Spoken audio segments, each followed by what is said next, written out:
Hey everybody, welcome back. Vince Frattarangelo here from the VJF Golf Academy for another edition of Lessons Under the Lights at Vantage Point Golf Center here in Cordova, Tennessee.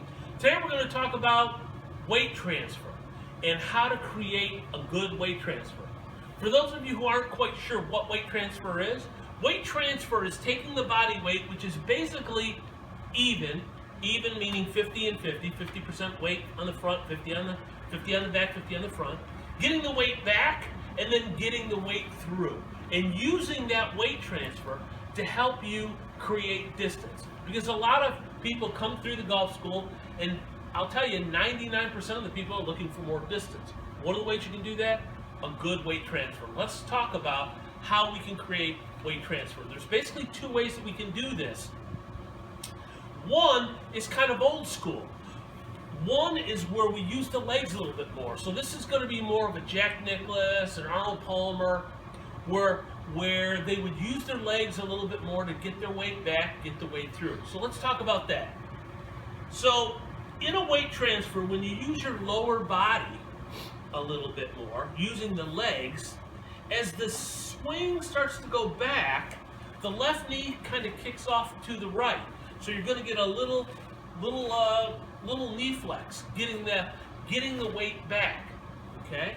And then coming through, the right knee is going to create that motion, and that right knee is going to point off, so your legs are going to almost create, your knees, I should say, are going to create an X. Club goes back, left knee kicks off in this direction.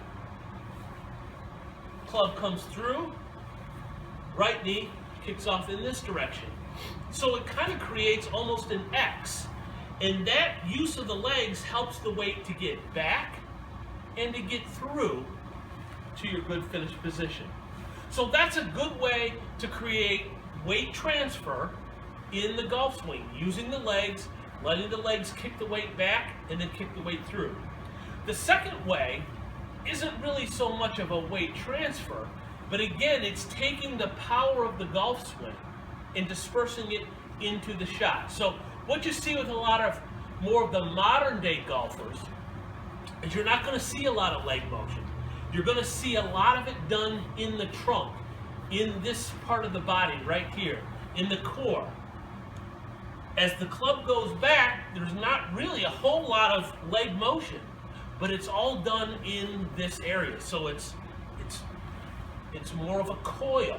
So you can feel some stretch in here. It's like taking a top and winding it tighter and tighter. What happens after you let that top go, it releases all the energy. That's what a lot of today's golfers do. They don't use the lower body much, but they use a lot of turn in this area.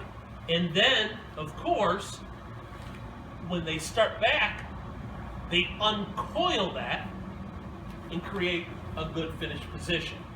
So both are good. A lot of times golfers use the coil when they're very flexible. You have to be very flexible to do that.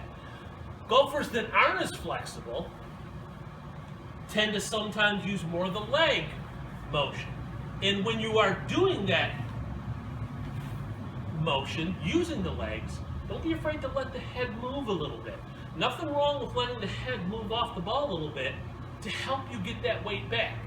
A lot of golfers try to keep their head dead still, and that can lead to other problems. So as long as the head moves laterally a little bit, it's okay. You can have the head move laterally as long as it's not moving up and down.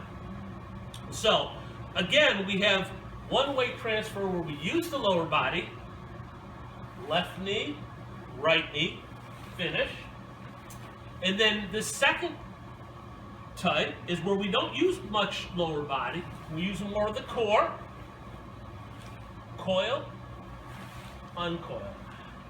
Both are effective. Both have been used by many, many successful golfers over the years. See your local professional to see what works best for your swing and how it fits into your range of motion and your flexibility. But always remember, a good weight transfer is going to help you get the most out of your golf swing. And it's one of the components necessary to create good distance. Hope this helps. Try both. See your local professional to see what works best for you. But certainly, when you are working on power, you don't want to neglect weight transfer. Hope this helps. Come back to see us again soon. We'll be talking more about how we can get you more power and talking about all kinds of things. But for now, thanks for tuning in, and we'll see you again soon.